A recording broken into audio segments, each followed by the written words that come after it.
C. I see a fan. நான் ஒரு மின்விசிறியை பார்க்கிறேன். I see a pen. நான் ஒரு எழுதுகோலை பார்க்கிறேன்.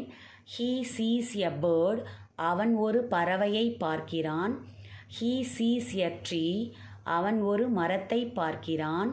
She sees a chair. அவள் ஒரு நாற்காலியை பார்க்கிறாள். They see a clock. அவர்கள் ஒரு கடிகாரத்தை பார்க்கிறார்கள். We see a film. நாங்கள் ஒரு படத்தை பார்க்கிறோம். You see a sofa. நீ ஒரு சோஃபாவை பார்க்கிறாய் அல்லது நீங்கள் ஒரு சோஃபாவை பார்க்கிறீர்கள். முதலாம் வகுப்பு படிக்கும் மாணவர்கள் ஐ சி அந்த சென்டென்ஸ் ஸ்ட்ரக்சரை யூஸ் பண்ணி தினமும் வீட்டில் 10 வாக்கியங்களை பேசுங்க. அதே மாதிரி ஸ்கூல்லையும் 10 வாக்கியங்கள் பேசுங்க. 2ஆம் வகுப்பு 3ஆம் வகுப்பு படிக்கும் மாணவர்கள் he sees, she sees, they see, we see, you see இந்த மாதிரி ரிப்பீட்டடாக இந்த எல்லா சென்டென்ஸையும் ப்ராக்டிஸ் பண்ண முயற்சி செய்யுங்க. நம்ம தினமும் நிறைய பொருட்களை வீட்லேயும் பார்ப்போம், ஸ்கூல்லையும் பார்ப்போம் இல்லையா? அந்த நேம்ஸ் எல்லாமே உங்களுக்கு ஏற்கனவே இங்கிலீஷில் தெரியும்.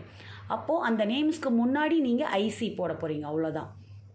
அதனால் ரிப்பீட்டடாக ப்ராக்டிஸ் பண்ணால் மட்டும்தான் நம்ம இங்கிலீஷ் ஸ்பீக்கிங்கை அச்சீவ் பண்ண முடியும்.